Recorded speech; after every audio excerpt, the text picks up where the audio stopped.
اعوذ باللہ من الشیطان الرجیم بسم اللہ الرحمن الرحیم وبہ نستعین وهو خیر ناصر ومعین الحمد للہ رب العالمین وصلی اللہ علی سیدنا سید الانبیاء والمرسلین حبیب الہ العالمین ابی الزہراء محمد واہل بیتہ الطیبین الطاہرین المعصومین اما بعد قال اللہ الحکیم فی کتابہ الکریم بسم اللہ الرحمن الرحیم وَلَئِن شَكَرْتُمْ لَأَزِيدَنَّكُمْ صدق اللہ العلی العظیم۔ اللہ کی حمد و ثنا، اس کی تعریف و تمجید کے ساتھ ہمیشہ کی طرح آج کے اس پروگرام میں بھی ہم محمد مصطفیٰ صلی اللہ علیہ وآلہ وسلم اور آپ کے خاندان مطہر پر درود و سلام بھیجتے ہیں، آپ کی خدمت میں مخلصانہ سلام پیش کرتے ہوئے آج کی شب کی مناسبت پر تعزیت پیش کرتے ہیں۔ شب شہادت امام علی بن محمد النقی الہادی علیہ السلام ہے۔ ہمارے اور آپ کے 10ویں امام کی شہادت کی یہ شب ہے۔ ہم تمام موالیان اہل بیت اطہار علیہ السلام کی خدمت میں اور ان سب کی جانب سے عزادار حقیقی اور وارث عزا امام مہدی علیہ السلام کی خدمت میں تعزیت پیش کرتے ہیں اور دعا کرتے ہیں کہ اللہ سبحانہ وتعالی ہمیں دنیا اور آخرت میں اہل بیت اطہار علیہ السلام کا حقیقی محب اور پیروکار قرار دے، آمین یا رب العالمین۔ ہمارا موضوع شکر اور ناشکری ہے اور ہم نے شکر کے 4 ارکان پر روشنی ڈالی، قرآن مجید کی آیات کا سہارا لیا، پھر احادیث شریفہ کی روح سے ہم نے شکر کو، اس کی اہمیت کو، اس کی شناخت کو اور اس کی فضیلت کو جاننے کی کوشش کی۔ آج ہمارا یہ تیسرا پروگرام ہے شکر ناشکری پر، اس لیے ہم آج بنیادی طور پر یہ جاننا چاہیں گے کہ شکر کے مراحل کیا ہیں، شکر کی علامتیں کیا ہیں۔ تو بنیادی طور پر امام علی علیہ السلام نے جو فرمایا کہ شکر کل نعمت الورع عن محارم اللہ، اس کی ایک سیدھی سادی سی علامت یہ ہے کہ انسان اللہ نے جن چیزوں کو حرام قرار دیا ہے ان چیزوں سے اجتناب کرے۔ یہ ہر نعمت کے شکر کی علامت ہے۔ ہم محرمات سے خود بھی بچیں اور دوسروں کو بھی بچانے کی کوشش کریں۔ اگر گناہوں سے اپنے آپ کو ہم آلودہ نہیں کرتے ہیں تو یہ ایک علامت ہے کہ ہم اللہ کے شکر گزار بندے ہیں۔ امام جعفر صادق علیہ السلام نے فرمایا کہ شکر نعمت اجتناب المحارم، اللہ سبحانہ تعالیٰ کی نعمتوں کا شکر یہ ہے کہ حرام کاموں سے ہم اجتناب کریں، پرہیز کریں۔ وَتَمَامُ الشُّكْرِ قَوْلُ الرَّجُلِ الْحَمْدُ لِلَّهِ رَبِّ الْعَالَمِينَ۔ شکر کے اظہار میں دوسری علامت یہ ہے کہ زبان ہمیشہ حمد خدا میں مصروف اور مشغول رہے۔ انسان الحمدللہ رب العالمین کہتا رہے۔ تمام تعریفیں، تمام حمد اللہ سے مخصوص ہیں کہ جو عالمین کا رب ہے۔ عزیزو، ہمارے یہاں بہت اچھی ایک مکالماتی رسم ہے۔ ہمارے یہاں بول چال میں جب کوئی خیریت کسی کی دریافت کرتا ہے تو آگے والا کہتا ہے الحمدللہ رب العالمین۔ بہت ہی احسن رسم ہے ہمارے ہاں جو رائج ہے کہ پہلی بات تو یہ کہ ہم کسی سے ملیں تو اس کی طبیعت اور اس کی حالت دریافت کریں، اس کی خیریت معلوم کریں، بہت اچھی بات ہے۔ اور جہاں کوئی خیریت معلوم کرے تو ہم اس کے جواب میں کہیں الحمدللہ رب العالمین۔ تمام تعریفیں اللہ سبحانہ وتعالیٰ کے لیے ہیں، یہ شکر نعمت ہے۔ اگر ہم جان کر الحمدللہ کی عظمت کو سمجھ کر کہتے ہیں تو پھر اس کی بات ہی کچھ اور ہے۔ ہم تو کبھی کبھی بالکل ایک رسم کے طور پر عادتاً کہہ دیتے ہیں الحمدللہ، اگر معلوم ہو کہ یہ شکر گزاری کا بہترین نشان ہے اور یہ بہترین علامت ہے تو ہم الحمدللہ کہتے ہوئے لذت بھی محسوس کریں گے، لطف بھی آئے گا اور وہ مزہ بھی آئے گا کہ جو ایک مومن کو آنا چاہیے۔ ہمارے بہت اچھی بات ہے۔ شکر گزاری کا یہ انداز علامت کے طور پر ہمارے یہاں پایا جاتا ہے، لیکن اس کو مزید قائم رکھنے کی ضرورت ہے اور سمجھ کر، پہچان کر، معرفت کے ساتھ اسے ادا کرنے کی ضرورت ہے۔ تیسری علامت شکر گزاری کی یہ ہے کہ ہم عمل سے ظاہر کریں۔ عمل سے کس طرح ظاہر کریں؟ عمل سے یہ ظاہر کریں کہ جو نعمت اللہ نے مجھے دی ہے وہ غلط اور ناجائز کاموں میں خرچ نہیں ہو رہی ہے، یہ عمل سے ظاہر کریں۔ بہترین نعمت اللہ نے ہمیں آنکھوں کی دی ہے، کیا ان آنکھوں سے ہم برے مناظر دیکھیں؟ نہیں، ناشکری ہے اگر ہم نے اس کو غلط راہوں پر خرچ کیا، اور عملاً اگر اس کو صحیح جہت پر لگایا، ڈائریکشن پر لگایا، تو یہ اس کی شکر گزاری کی علامت ہے۔ زبان اللہ نے عطا فرمائی ہے، کیا گالی گلوچ دینے کے لیے، بے مقصد الفاظ، فضول باتیں، لہو و لعاب، یا پھر غیبت، تہمت، جھوٹ، فریب، مکاری اور اس طرح کسی کے دل کو توڑنے کے لیے طعنہ زنی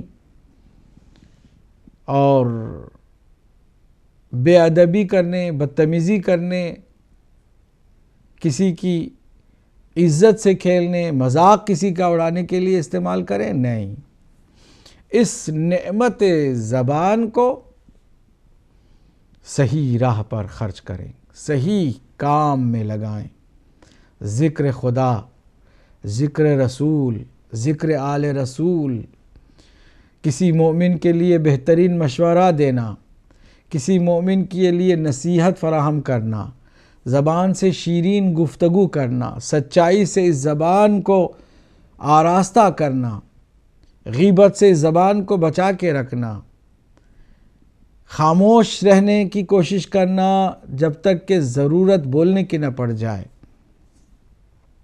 یہ زبان کا شکر ہے اور یہ علامت ہے تیسری شکر گزاری کی علامت۔ یہاں پر ایک بات ذہن میں ضرور رکھنا چاہیے کہ خالی زبانی شکر گزاری نہیں ہوتی ہے، بلکہ عمل سے جو اللہ سبحانہ وتعالیٰ نے ہمیں نعمت دی ہے اس نعمت کو اسی کے بتائے ہوئے راستے پر ہم لگائیں۔ ہاتھ اللہ نے دیا ہے، اس ہاتھ سے آپ کسی کا گلا گھونٹ سکتے ہیں، کسی پر تماچا لگا سکتے ہیں، کسی کو چاٹا مار سکتے ہیں، کسی کو پریشان اس ہاتھ سے کر سکتے ہیں، لیکن اسی ہاتھ کو اگر ہم صحیح استعمال کریں، کسی کی مدد کے لیے، کسی کا سہارا بن کر اس ہاتھ کو استعمال کریں، اس ہاتھ سے کسی یتیم، مسکین اور لاوارث کی مدد کریں، کسی یتیم کے سر پر اس ہاتھ کو پھیریں، اس ہاتھ سے اللہ کے بندوں کی بھی خدمت کریں اور اللہ کی عبادت بھی کریں۔ کتنے اچھے کام اس ہاتھ سے ہو سکتے ہیں۔ نعمت عملی یہی ہے کہ جو نعمت آپ کو ملی ہے، شکر کرنے کے لیے علامت اس کی ظاہر کریں کہ اس کو صحیح جگہ پہ خرچ کریں۔ ہمارے کان، ہمارے ہاتھ، ہمارے پیر، ہمارا وجود، ہمارا گھر، ہماری گاڑی، ہماری اولاد، جو کچھ بھی ہے، ہمارا مال اور ہماری دولت، جو کچھ بھی اللہ کی جانب سے ہمیں ملا ہے، ہم اسے صحیح ڈگر پر لگائیں اور صحیح راہ پر خرچ کریں، تو یہ علامت ہے تیسری شکر گزاری کی کہ ہم واقعاً اس کے شکر گزار بندے ہیں۔ علم اللہ نے دیا ہے ہمیں، وقت اللہ نے ہمیں دیا ہے، دماغ اچھا اللہ نے دیا ہے، کوئی کمال اللہ نے ہمیں دیا ہے، کوئی ہنر اللہ نے ہمیں دیا ہے، کوئی ٹیلنٹ، کوئی صلاحیت، تو کیا ہم اس کو صحیح راستے پر لگائیں یا غلط راستے پر لگائیں؟ غلط راستے پر لگائیں گے تو ناشکری ہے، ناشکری کی علامت، اور صحیح راستے پر لگائیں گے تو شکر کی علامت ہے۔ چنانچہ امام علی علیہ السلام نے فرمایا کہ شکر المؤمن یظہر فی عملہ، مومن کا شکر اس کے عمل میں ظاہر ہوتا ہے۔ شکر العالم علی علم، عالم کا شکر اس کے علم سے ظاہر ہوتا ہے کہ اگر علم ملا ہے تو اس علم کو یہ کس طرح استعمال کرتا ہے، اس علم سے وہ کیا کام لیتا ہے، اس علم سے نقصان پہنچاتا ہے یا اس علم سے لوگوں کی ہدایت کا سامان مہیا کرتا ہے۔ عملہ بہ و بدلہ لمستحق، علم حاصل کیا ہے تو خود اس پر عمل کرتا ہے، یہ شکر گزاری کی علامت ہے، اور ساتھ ہی ساتھ اس کو دیتا ہے جو اس کا مستحق ہے۔ علم کو پھیلانا بھی ضروری ہوتا ہے، یہ اس کا شکر ہوتا ہے۔ اسی طرح اگر اللہ نے قدرت دی ہے، طاقت دی ہے، اللہ سبحانہ وتعالیٰ نے ہمیں کسی کو نیچا دکھانے کی، کسی کو اپنے سے کمتر بتانے کی صلاحیت عطا کی ہے، قدرت دی ہے، تو ہمیں کیا کرنا چاہیے؟ شکر نعمت کیا ہے اس کا؟ علامت اس کی کیا ہے؟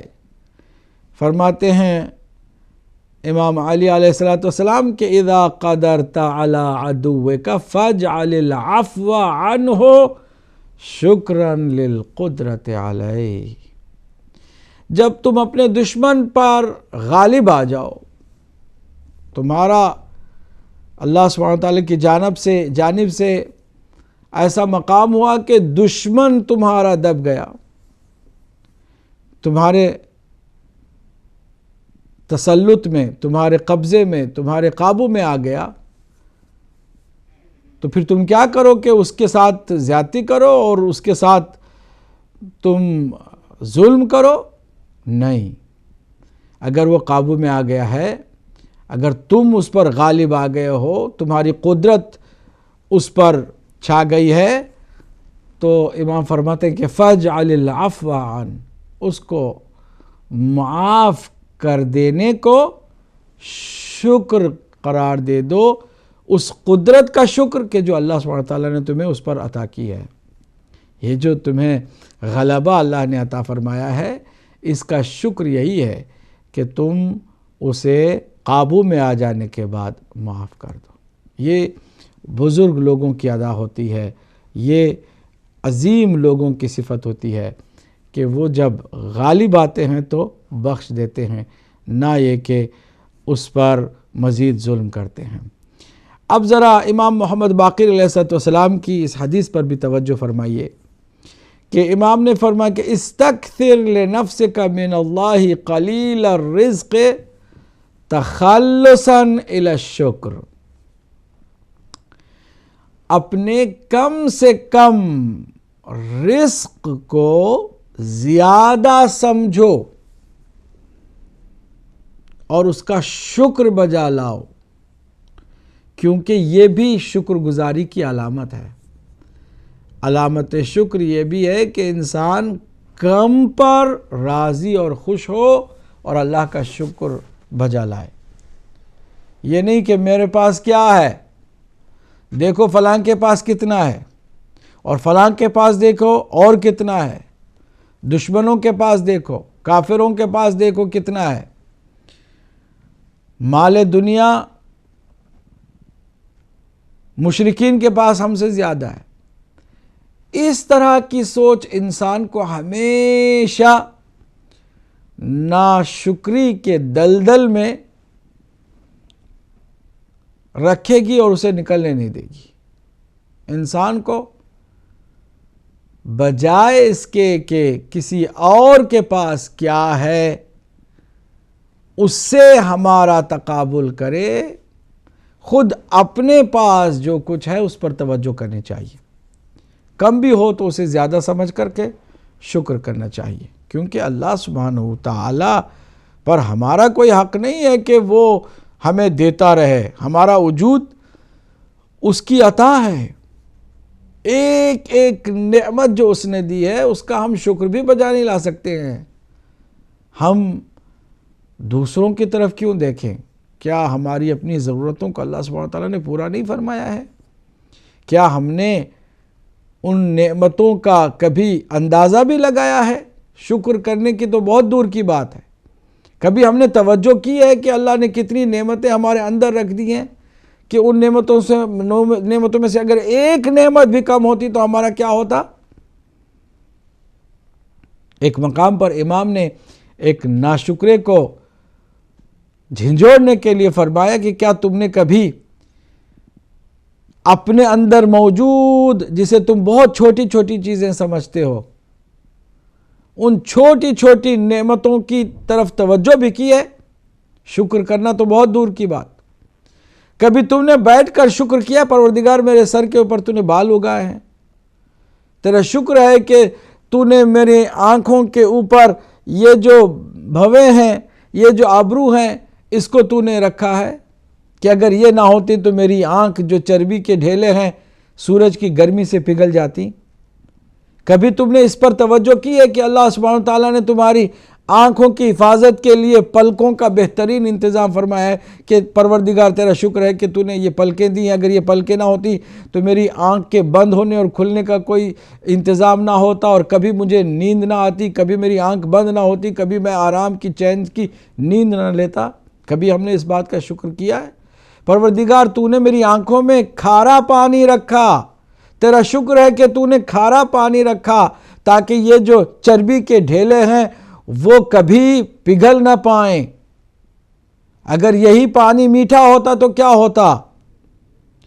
ساری مکھیاں آنکھوں کے اطراف ہوتی اور ہمیں ایک معمولی سے کام کی بھی صلاحیت نہ ہوتی، ہم کوئی کام نہ کر پاتے۔ کیا ہم نے ان سب چیزوں کے اوپر توجہ کی ہے؟ نہیں کی ہے، ہم نے توجہ کرتے ہی نہیں ہیں۔ اللہ سبحانہ وتعالیٰ نے کان دیے ہیں، بہت عظیم نعمت ہے۔ حتیٰ کانوں کے اندر جو کڑوا میل رکھا ہے نا، وہ خود ایک ایسی نعمت ہے کہ ہم اگر اسی نعمت کی افادیت پر توجہ کریں تو کبھی ناشکری نہ کریں کہ پروردگار تیرا شکر ہے کہ تو نے کانوں میں جو کڑوا میل رکھا ہے وہ اگر نہ ہوتا بلکہ اس کی جگہ پہ کوئی میٹھی چیز ہوتی تو ساری مکھیاں کانوں کے اندر گھسنے کی کوشش کرتی اور کبھی ہم چین سے نہ رہنے پاتے۔ تو نے کڑوا رکھا۔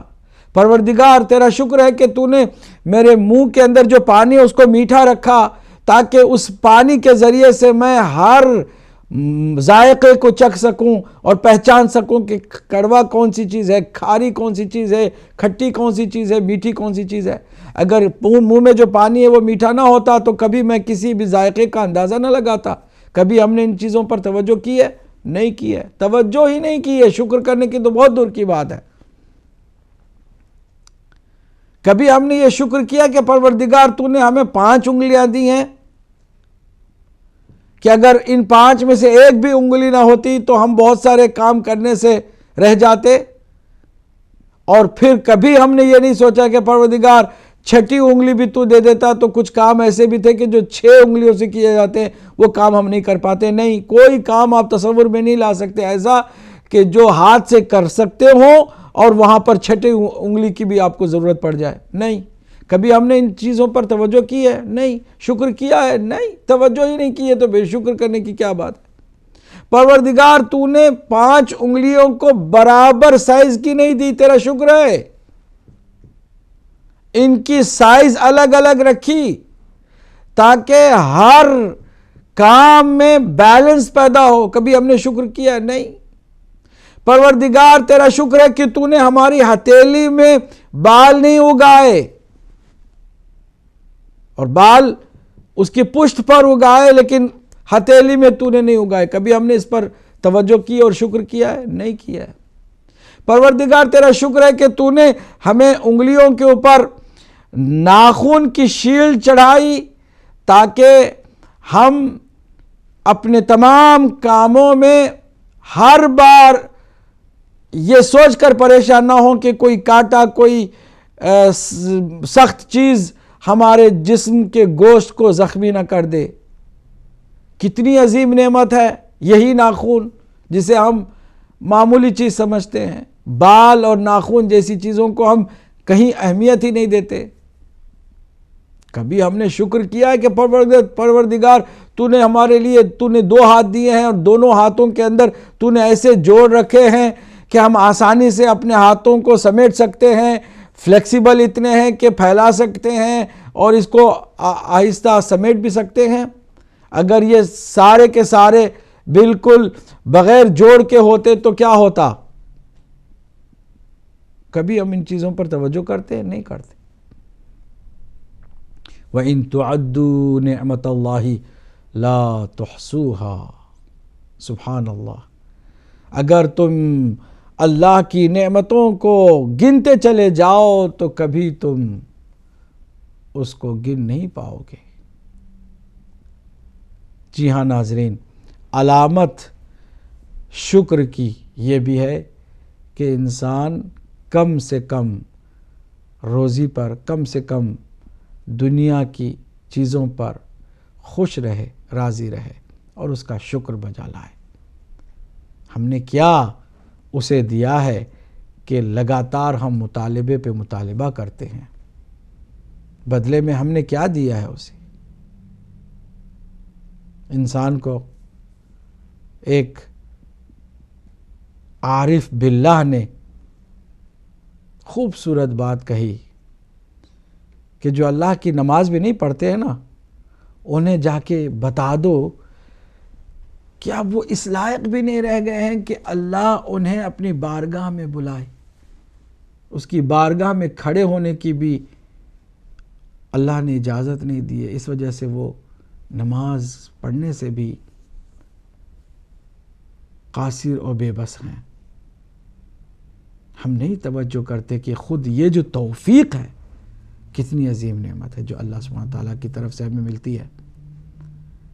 بہت سارے کام ایسے ہیں کہ جو ہم کر جاتے ہیں لیکن اچھے کاموں کی توفیق ہمیں کم ملتی ہے۔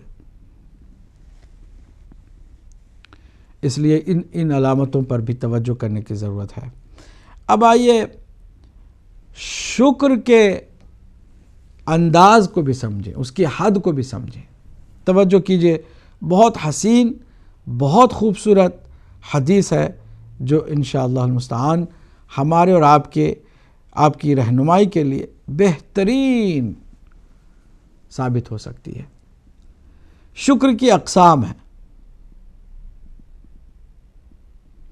شکر کی پہلی قسم منعم حقیقی اللہ سبحانہ تعالیٰ کی نعمتوں کا شکر کرنا، یہ سب سے عظیم بنیادی قسم ہے شکر کی۔ لیکن کیا صرف اللہ ہی کا شکر بجا لانا چاہیے اور پھر بندوں کا، مخلوق کا شکر نہیں کرنا چاہیے؟ ہر ایک کا شکر کرنا چاہیے۔ اگرچہ ہر نعمت کا سرچشمہ اللہ سبحانہ تعالیٰ ہے، لیکن جتنے بھی وسائل ہیں، اگر کسی نے آپ کے سر سے ایک معمولی سا، ہلکا سا بوجھ بھی ہٹایا ہے تو آپ اس کے شکر گزار ہوں۔ کسی نے آپ کی شرٹ کی معمولی سی دھول اپنے ہاتھ سے ہٹائی ہے، گرد اپنے ہاتھ کی ایک تھپی سے دور کی ہے، تو اس کے بھی آپ کو مشکور اور ممنون ہونے کی ضرورت ہے، شکر گزار ہونے کی ضرورت ہے۔ اب ذرا اس حسین اور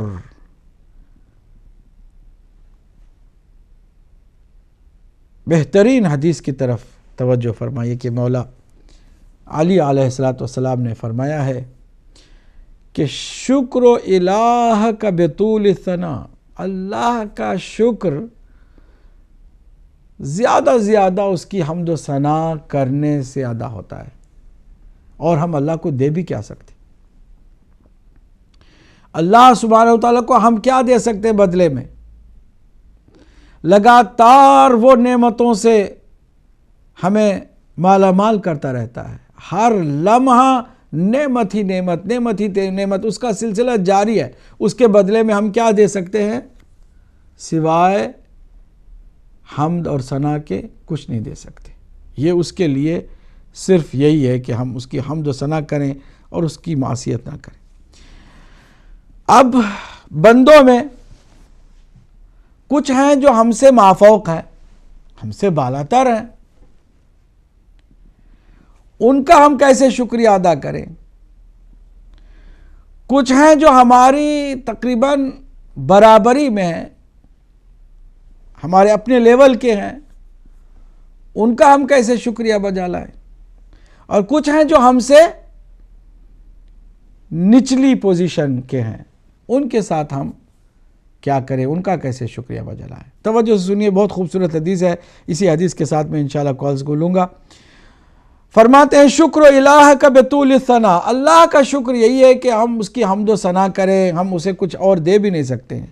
شکر من فوقک بصدق الولا، اور جو ہم سے مافوق ہیں، رسول اکرم، انبیاء علیہ السلام، اولیاء، اہل بیت اطہار، مولا کائنات، ہمارے معصوم امام، ہمارے بزرگ علماء جو ہم سے بالاتر ہیں، ان کا شکر یہ ہے کہ ہم سچی محبت اور مودت ان کے ساتھ رکھیں، زبانی نہیں، صدق دل سے انہیں چاہیں، ان سے عشق کریں، ان سے محبت و مودت کا تعلق رکھیں۔ اب جو ہمارے برابر ہے ان کا کیسے شکریہ ادا کریں؟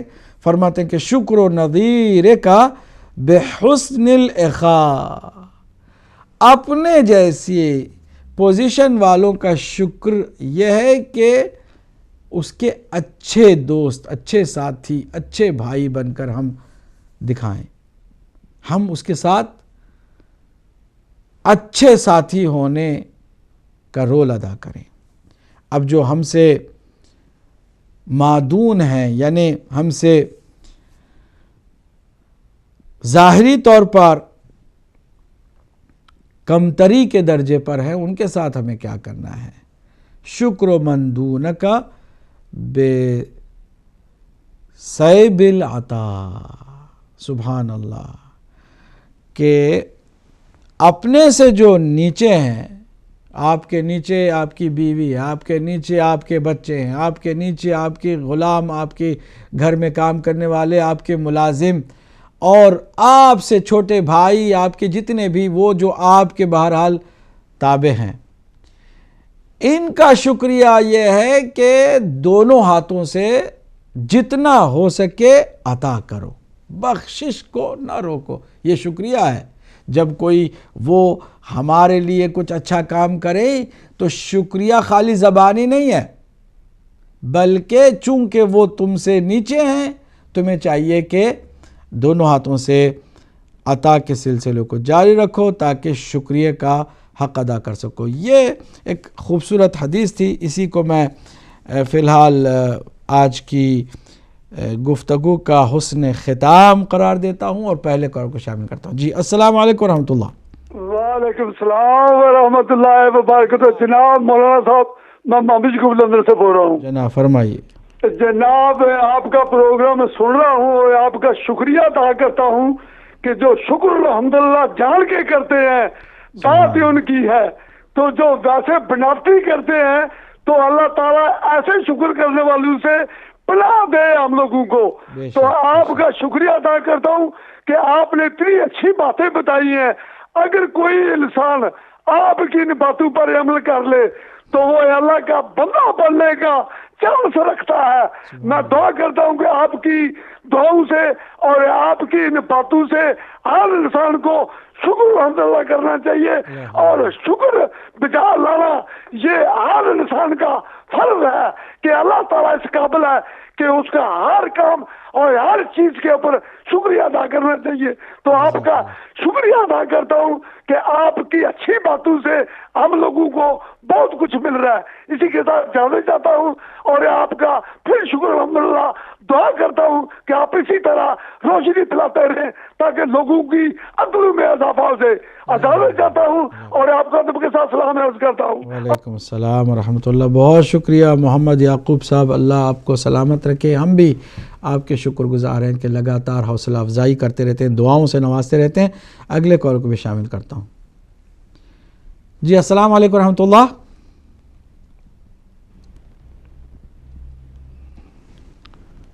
جی السلام علیکم ورحمۃ اللہ۔ وعلیکم السلام ورحمۃ اللہ وبرکاتہ۔ سید علی جان شاہ صاحب فرمائیے، بسم اللہ۔ سرکار پہلے تو میں آپ کو خراج تحسین پیش کرنا چاہتا ہوں کہ کل آپ نے بہت ہی مدلل جواب دیا میرے سوال پر۔ شکریہ۔ تو وہ واقعی بہترین جواب تھا کہ یہ واقعی آل محمد مخلوق محمد اور آل محمد ہیں جو کون سے بھی پہلے ہے، جی لیکن ہے مخلوق خدا، اس میں کوئی شک نہیں ہے۔ جی تو دوسرا میرا آج اس آپ کے موضوع کے متعلق سوال یہ ہے کہ احسان اور شکر میں فرق کیا ہے؟ جی احسان کیا ہے اور شکر کیا ہے؟ جی ایک بات جو میری سمجھ میں ناقص عقل میں آتی ہے وہ یہ کہ اگر میں بھوکا تھا یا سخت پیاسا تھا تو آپ نے مجھے پانی پلایا، آپ نے مجھ پر احسان کیا۔ اب اگر میں آپ کو چاہے بہترین مشروب بھی پلاؤں اس کے بدلے میں تو وہ شکر میں گنا جائے گا۔ جی جی میں اگر اپنی بات سمجھا سکوں جی بالکل بات پہنچ گئی بات۔ اچھا، دوسرا بات اسی پہ یہ تھوڑا سا اور آگے میں لے کے جاؤں گا کہ اللہ تعالیٰ نے کہا کہ ماں باپ جو ہیں وہ اپنی اولاد پہ احسان کرتے ہیں، ہمیشہ ہی احسان کرتے رہتے ہیں، لیکن اللہ کہتا ہے کہ اولاد کو کہ تم اپنے ماں باپ کے ساتھ احسان کرو۔ تو اولاد جو ہے وہ شکریہ ادا کرتی ہے یا احسان کرتی ہے؟ اس بات میں اگر کوئی فرق تھوڑا واضح کر دیں تو ٹھیک ہے جزاک اللہ، بہت شکریہ، اللہ آپ کو سلامت رکھے۔ سید علی جان شاہ صاحب لوٹن سے اگلے کال کو شامل کرتے ہیں۔ السلام علیکم ورحمۃ اللہ۔ جی وعلیکم السلام ورحمۃ اللہ وبرکاتہ۔ جناب عرفان شاہ صاحب فرمائیے۔ جناب الحمدللہ فرمائیے۔ جی میرا بھی سوال اسی لیے آپ کے ٹاپک سے ریلیونٹ تھا۔ جی پہلا تو میرا یہ سوال تھا کہ شکر اور ناشکری میں جو ہے تھوڑی سی وضاحت کر کے بتائیں۔ جیسے قرآن مجید نے فرمایا ہے کہ انسان کے 3 رشتے مقدس ہیں، وہ قابل احترام ہیں: آپ کے والدین، آپ کے استاد اور آپ کی بیوی کے والدین۔ یہ تینوں رشتے مقدس ہیں. جی. تو ہم نے دیکھا ہے کہ کئی جگہوں پہ علماء اکرام جو ہیں وہ رسول اللہ صلی اللہ علیہ وسلم کے جو جن کو کہتے ہیں سسر، ان کو قابل احترام یعنی کہ رضی اللہ علیہ وسلام کہہ کے نہیں بلاتے، صرف آدھے نام سے بلاتے ہیں. کیا وہ پورے اپنے اس نام سے اپنا ڈیزرو نہیں کرتے؟ کیا وہ شاکر نہیں تھے وہ کچھ لوگ ان میں سے؟ تو دوسرا میرا جو سوال تھا کہ قرآن مجید فرماتا ہے کہ اپنے ماں باپ کی اطاعت کرو، ان کی احترام کرو. اب آپ دیکھ لیں یہ 21 سینچری ہے، لوگ یہاں شادی کرتے ہیں اور مہینے 2 سال بعد اپنی اولاد کو چھوڑ کے چلے جاتے ہیں. وہ بیچاری ماں پتہ نہیں کسی مصیبتوں سے پال پوس کے جوان کرتی ہے تو وہ کہیں اور شادیاں کرتے ہیں. کیا اس بچے کے لیے جو بڑی مصیبتوں سے پل کے جوان ہوا ہے وہ بھی اپنے باپ کا شکر ادا کرے جس نے ایک پیسہ نہیں بیچارے کو خرچ دیا اور دوسری عورتوں کے ساتھ فراٹے اڑاتا ہے؟ تو یہ ذرا ایکسپلین کر کے بتائیں. ٹھیک ہے انشاءاللہ. جزاک اللہ. اگر کوئی کالر ہیں تو ان کو بھی شامل کریں. جی السلام علیکم ورحمۃ اللہ. ہیلو السلام علیکم. جی وعلیکم السلام ورحمۃ اللہ. فرمائیے جناب. جی میں لندن سے فیصل بول رہا ہوں. تو مولانا آپ کے ٹاپک سے ریلیٹڈ جو بات اس طرح ہے کہ جی شکر اور ناشکری، جی تو اس میں یہ ہے کہ حضرت امام جعفر صادق علیہ السلام مدینہ میں تھے تو آپ سے کسی شخص نے پوچھا کہ شکر کیا ہے، تو آپ نے پوچھا کہ آپ غالباً وہ شخص بصرہ سے تھا تو آپ نے پوچھا آپ کے ہاں کیا ہے، تو انہوں نے یہ کہا کہ ہمیں اللہ تعالیٰ جب کوئی نعمت دیتا ہے تو ہم شکر ادا کرتے ہیں، اگر نہ ملے تو ہم اس میں صبر کرتے ہیں. جی. تو جناب نے فرمایا یہ تو مدینہ کے کتے کرتے ہیں. تو وہ بڑا حیران ہوا. اس نے کہا کہ اگر پھر آپ کے ہاں اس کا مطلب کیا معیار کیا ہے شکر کا، اس تقوی کا کیا ہے؟ آپ نے کہا کہ اللہ تعالیٰ اگر ہمیں دے تو ہم تقسیم کر دیتے ہیں، اگر نہ دے تو پھر شکر ادا کرتے ہیں. بے شک. تو یہ تھا آپ کے ٹاپک سے متعلق. اور دوسرا میں نے آپ سے ایک فرمائش کی تھی کہ وہ پلیز یہ خلافت و باغ فدق کے معاملے پہ آپ تفصیلی پروگرام کریں. اور تیسری بات یہ ہے کہ آنیسٹلی میں بالکل نہیں سمجھ پایا، 2-3 دن پہلے ایک پرویز نامی بندے نے آپ کو کال کی تھی. جی. تو شاہ صاحب بات اس طرح یہ ہے کہ میں نے آپ کے چینل پہ بھی کافی کالیں کی ہیں، اما چینل پہ بھی کی ہیں آنیسٹلی. تو میں سچی بات ہے میں بالکل میں کوئی لالچ نہیں ہے کسی سے، نہ آپ سے خوف ہے نہ ان سے خوف ہے. اور میں شاید پہلے بھی آپ سے ایک دفعہ بات ہوئی، میں نے کہا کہ میں نیوٹرل سا بندہ ہوں، فیئر آدمی ہوں. تو میں اف یو ڈونٹ مائنڈ میں دونوں کے موقف سے کوئی ابھی مطمئن نہیں ہوا. مجھے سمجھ نہیں آ رہی کہ کیا مطلب کس طرف جائیں، کس کو سمجھے کہ وہ ان کی اپنی اس کا طریقہ یہ ہے فیصل صاحب، اس کا طریقہ یہ ہے. آپ میری بات سن رہے ہیں؟ جی میں آپ کی بات سن رہا ہوں. گزارش یہ ہے کہ اس کا طریقہ یہ ہے کہ آپ اگر ساری باتوں کو گول گول سمجھنا چاہیں تو نہیں سمجھ سکیں گے، آپ کو اسٹیپ بائی اسٹیپ جانا ہوگا. ٹھیک ہے؟ مثلا ہم نے مذہب حقہ میں اس کو اسٹیپ بائی اسٹیپ بیان کرنا شروع کیا.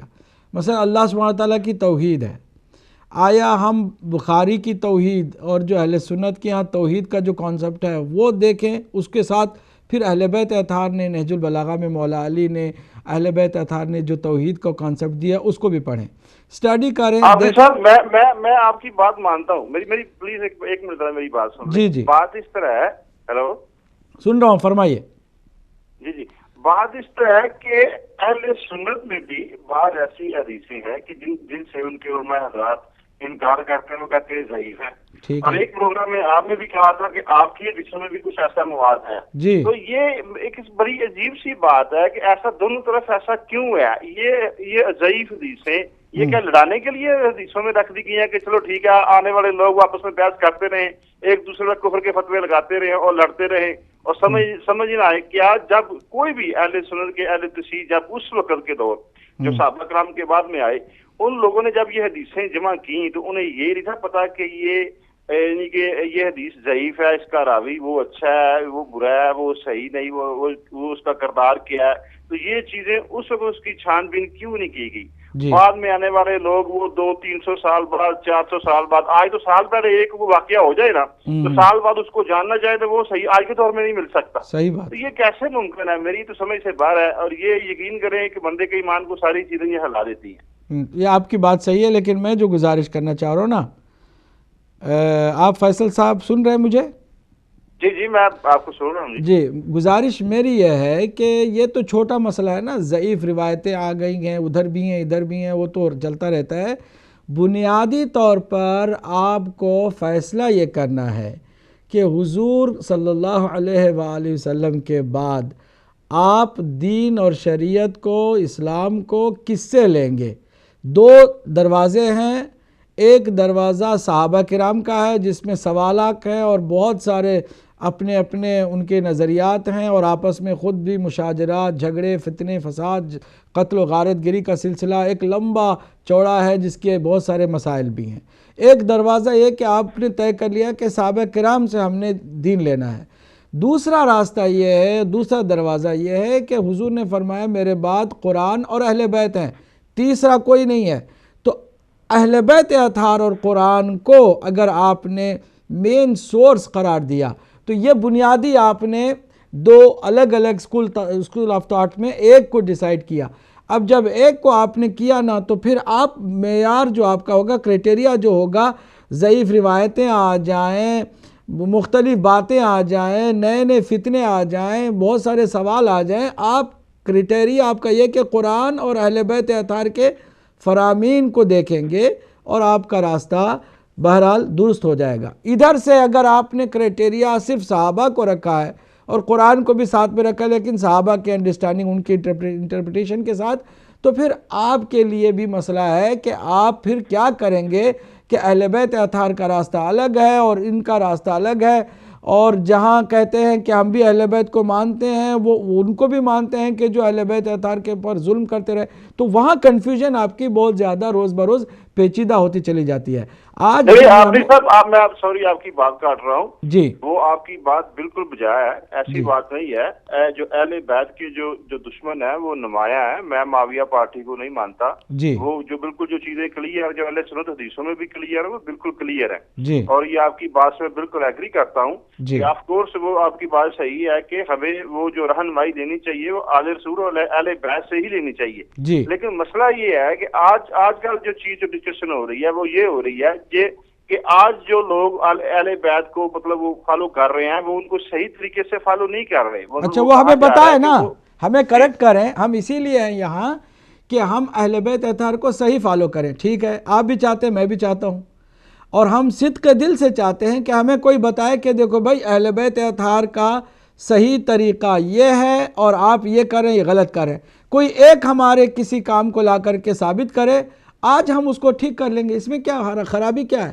ہم تو اسی لیے کہتے ہیں، ہمارے اہل سنت کے دوسرے بھائی جو دوسری طرف بیٹھ کے باتیں کرتے ہیں، ہم کہتے ہیں کہ بجائے اس کے کہ آپ بیٹھ کر کے مزید خلفشار کریں، آپ آئیں ہمارے ساتھ بیٹھیں، آپ اپنی بات کریں، ہمیں ثابت کریں کہ ہم غلط ہیں. ٹھیک ہے، ہم اچھی بات ہے، مر جائیں اور ہم غلط راستے پر رہیں، یہ تو ہم نہیں چاہتے نا. جی فیصل صاحب میری بات سن رہے ہیں آپ؟ جی میں آپ کی بات سن رہا ہوں. تو میری گزارش صرف یہ ہے کہ ہمیں کوئی بتائے آ کر کے بھائی آپ نے فلاں کام جو کیا یا فلاں آپ کا جو حکم ہے، مثلا طلاق کا مسئلہ ہے، آپ اہل بیت اطہار سے ہٹ کر آپ نے ایک طلاق کا جو سسٹم بنایا ہوا ایک دنیا میں اس وقت مذاق بن گیا. لیکن شاہ صاحب معذرت کے ساتھ اس کے اوپر لڑائی نہیں ہے، جن مسئلوں پہ لڑائی ہے نا، بات ہے نا، یہی لڑائی کا مسئلہ. آج دنیا میں مسلمان اور مسلمانوں کی اکثریت جو ہے وہ طلاق کے مسئلے کو لے کر کے ذلیل ہو رہی ہے. لوگ مذاق اڑاتے ہیں کہ کوئی بڑبڑا جائے، خواب میں بھی نیند میں بھی طلاق طلاق طلاق، تو وہ 3 دفعہ طلاق ہو جاتی ہے. اب وہ بیچاری وہ جدا ہو گئی ہے، اب اس کو جو ہے بیچ میں حلالہ چاہیے. یہ مذاق ہو گیا دین کا. لیکن وہ آپ کی بات صحیح ہے، لیکن اس پہ کفر کے فتوے نہیں لگتے اور اس طرح مطلب یہ دائرہ اسلام سے خارج نہیں کیا جاتا. جو سینسٹیو معاملات ہیں، جس طرح مطلب کہ میں نے آپ سے اسی لیے کہا تھا کہ تفصیلی پروگرام کریں، لائک خلافت راستہ یا خلافت کے بارے میں. جب یہ رسول پاک صلی اللہ علیہ وآلہ وسلم کے بعد جو بھی معاملات ہوئے آپ کے وصال پردہ فرمانے کے بعد، تو یہ سارے جس معاملات پہ یہ ایک دوسرے پہ تنقید کی جاتی ہے، ایک جو کفر تک وہ معاملہ چلا جاتا ہے، تو یہ ایک مطلب ایک پیج پہ کیوں نہیں آئی ہے سارے بندے؟ یہ نہیں کفر تو دیکھیں میرے بھائی، یہ جو ایکسٹریمسٹ ہے نا وہی بات کرتے ہیں. کفر کے لیے تو اللہ اور اس کے رسول کے ماننے والے، قرآن کو آخری کتاب ماننے والے، روز آخرت پر ایمان رکھنے والے کافر نہیں ہوتے. اب باقی جو حضور کے بعد آپ دین کس سے لیں، آپ اس کے اوپر جو ہے صحیح راستہ کیا ہے اس پر آپ بحث کر سکتے ہیں، لیکن کوئی کافر ہو جاتا ہے، کوئی کافر نہیں ہوتا. اگر کوئی مسلمان رسول اللہ کو مانتا ہے، رسول اللہ کے بعد کہتا ہے کہ ہم صرف اور صرف قرآن اور اہل بیت سے دین لیں گے، کسی اور سے نہیں لیں گے، تو کیا وہ کافر ہو جائے گا؟ یا پھر کہے کوئی کہ بھائی میں وہ جو لوگوں نے بنایا کسی کو خلیفہ، میں آج کے زمانے میں اسے کیوں مانوں، تو کیا وہ کافر ہو جائے گا؟ کافر عابدی صاحب آپ کی بات ٹھیک ہے، لیکن دیکھیں نا گراؤنڈ ریالٹی تو یہ ہے کہ پاکستان میں اس وقت اس بیس پہ اتنی قتل و غارت ہو رہی ہے، وہ تو ایکسٹریمزم ہے نا بابا، ایوری ڈے بندے قتل ہو رہے ہیں، اور صرف اس میں ریزن کیا ہے؟ یہی شیعہ سنی، اور میجارٹی شیعہ کی قتل ہو رہی ہے. جی ہاں، نہیں بات یہ ہے کہ وہاں پر مسئلہ شیعہ سنی کا نہیں ہے میرے بھائی. آپ توجہ سے دیکھیں دنیا کے حالات کو، وہاں ایک دہشت گردی کا بازار گرم کیا ہوا ہے، اور دہشت گردی میں یزیدیت پھیل رہی ہے. اس میں وہ صرف شیعہ سنی کو نہیں، اکثریت یقیناً شیعوں کو مارے، لیکن اہل سنت کے علماء کو بھی مارا ہے، اہل سنت کی مسجدوں پہ بھی اٹیک ہوا ہے، میلاد کے جشنوں پہ بھی حملہ ہوا ہے. مطلب ہے کہ وہ ایک دہشت گردی ہے، وہ یزیدیت ہے، اس کا تعلق ان سب باتوں سے نہیں ہے. کیونکہ وہ اگر دلیل رکھتے تو ہمیں وہابی بنا لیں، آئے کوئی سلفی مجھے بنا لے، آئے کوئی مجھے اہل حدیث بنا لے، کوئی آئے دلیل کے ساتھ بات کرے. اس کے ساتھ دلیل کی کوئی ان کے ساتھ بات نہیں ہو سکتی، کیونکہ وہ ان سب چیزوں سے بالکل الگ، وہ ایک دہشت گردی، خون خرابے اور یزیدیت کو پھیلانا چاہتے ہیں. ان کی بات ڈیفرنٹ ہے. لیکن اگر علمی گفتگو کرنا ہے تو اس کو راستہ دو ہی ہے، یا تو پھر وہ رسول اللہ کی آل سے دین کو لے، اگر وہ لیتا ہے تو پھر معاملات بالکل ٹھیک ہو جاتے ہیں. لیکن اگر نہیں، آل رسول سے نہیں لیتا بلکہ ان کے دشمنوں سے لیتا ہے، پھر دعویٰ بھی کرتا ہے کہ نہیں ہم بھی آل رسول کو مانتے ہیں، تو ہمیں پھر کہنا پڑتا ہے کہ بابا دو راستے الگ الگ ہیں، آپ کو دو کشتی پر پیر نہیں رکھ سکتے، آپ ایک کشتی کو آپ چنیں اور اس پر صحیح معنوں میں سمجھ کر عمل کریں.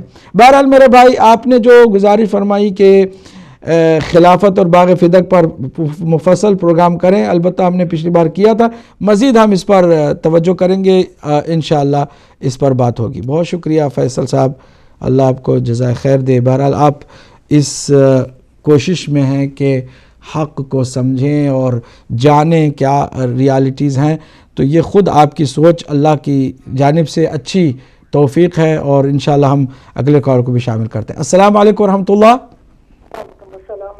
میں مسز احمد زیرنی سے بول رہی ہوں. مسز احمد جی فرمائیں. آپ کی اور یہ جو بھائی صاحب کی بحث سن رہی تھی بہت اچھی تھی.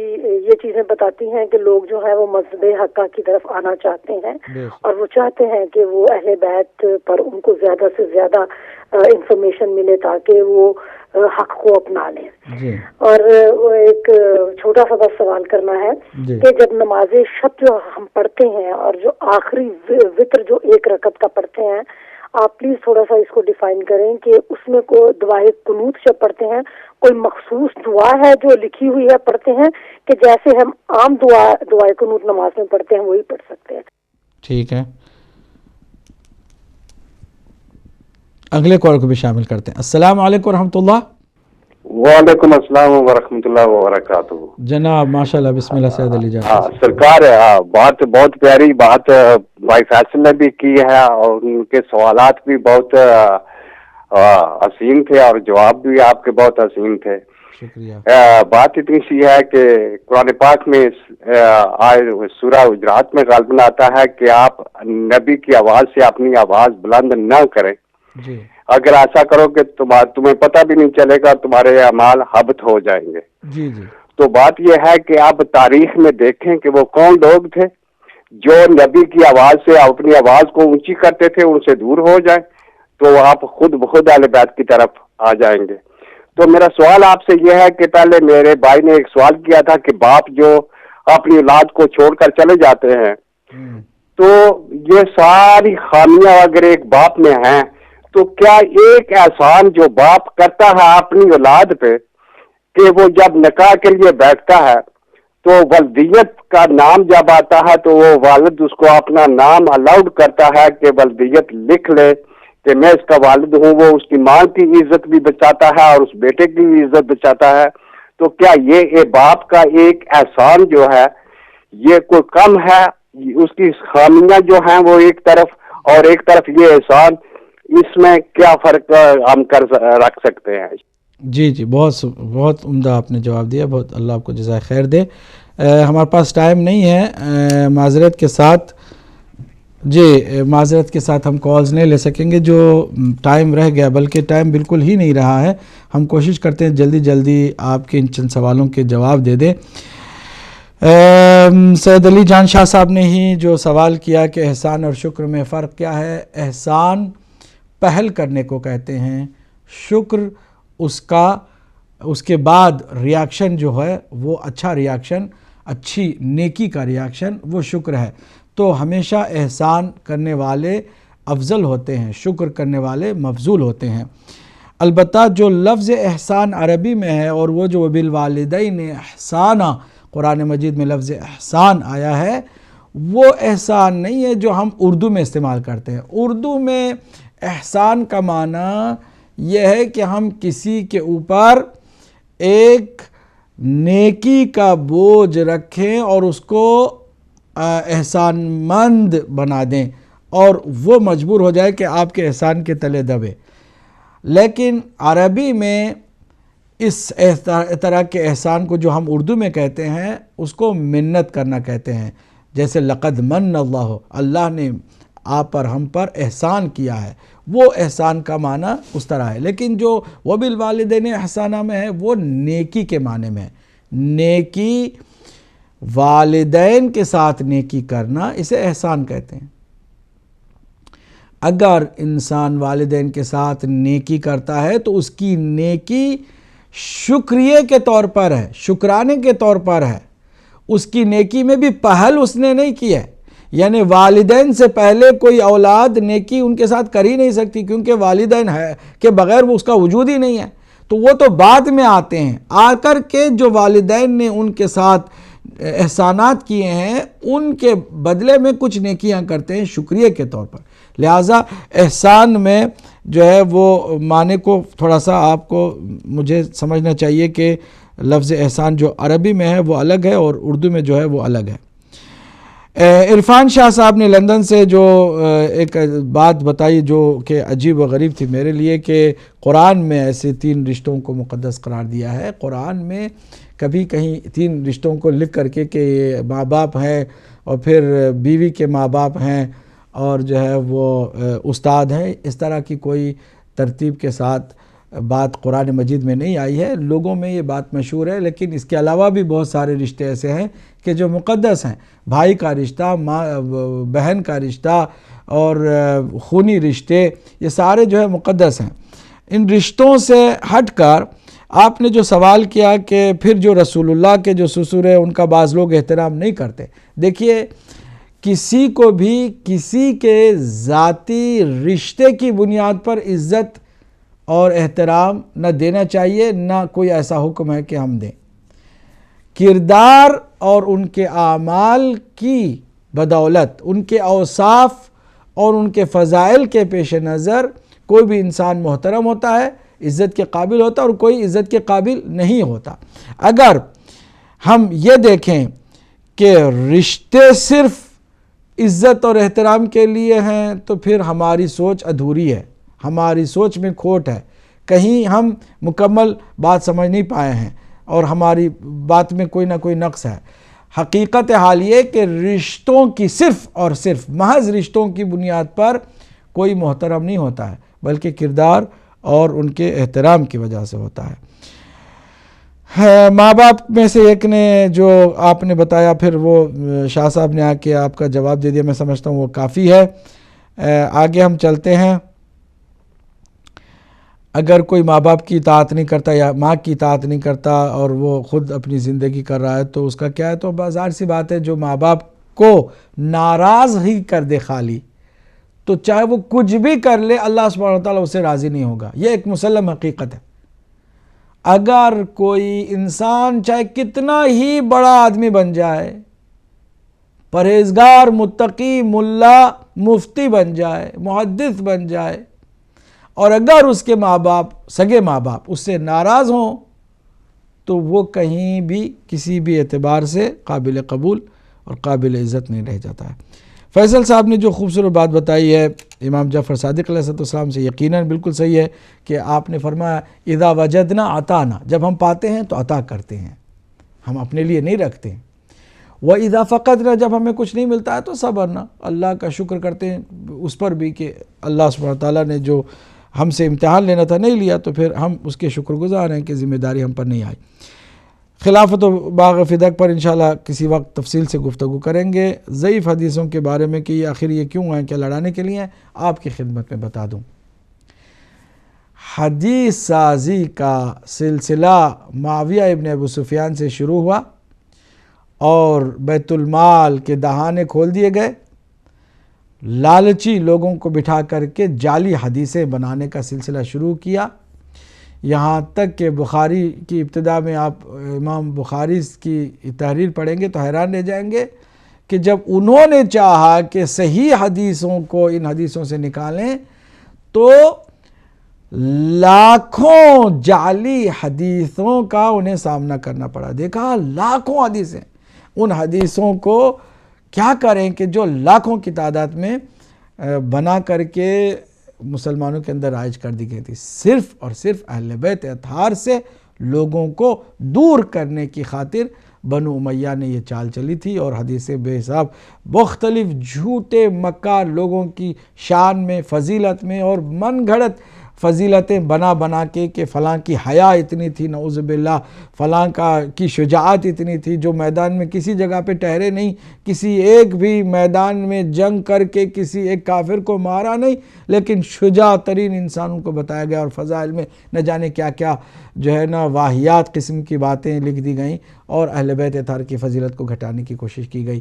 تو یہ میرے بھائی دونوں طرف سے یہاں پر میں یہ بھی بتا دوں کہ حدیثیں جو اہل بیت اطہار کے پیروکاروں کے یہاں کہیں ضعیف نظر آتی ہیں تو اس کی وجہ یہ ہے کہ حدیثوں کے بہت بڑے خزانے کو آگ لگا دی گئی۔ بنو امیہ اور بنو عباسیہ نے مل کر کے اہل بیت اطہار کے جتنے بھی آثار تھے ان کو مٹانے کی کوشش کی، حدیثوں کو بھی مٹایا۔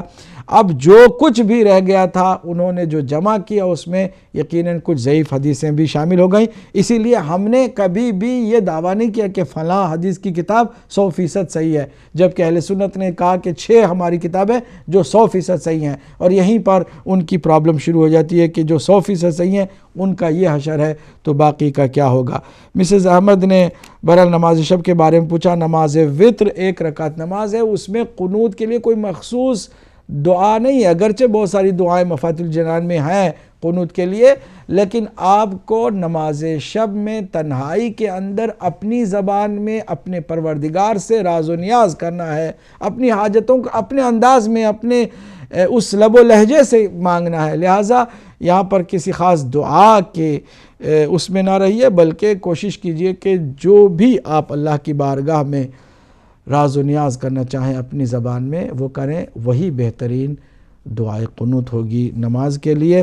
اللہ ہم سب کو توفیق دے کہ صحیح معنوں میں دین کو سمجھیں اور حقیقی دین تک آنے کی کوشش کریں، اور ہمارے بھائی فیصل جیسے بہت سارے مسلمانوں کو پروردگار مزید توفیق دے کہ اہل بیت اطہار کے معارف تک آنے کی انہیں ہمت ہو، اور وہ آئیں تو پھر یقیناً دشمنان اہل بیت اطہار سے انہیں چھٹکارا ملے گا، اور قیامت کے دن انشاءاللہ مولا علی علیہ السلام کے پرچم کا سایہ نصیب ہوگا۔ اللہ سبحانہ وتعالی ہم سب کو دنیا اور آخرت میں قرآن اور اہل بیت اطہار علیہ السلام سے ہی متمسک رہنے کی توفیق عطا فرمائے، اور ہمارے آخری والی و وارث اللہ کے آخری نمائندے اور حجت امام مہدی علیہ السلام کے ظہور میں تعجیل فرما۔ پروردگار ہم سب کو ان کے لشکر میں اور ان کے خادمین میں شمار فرما۔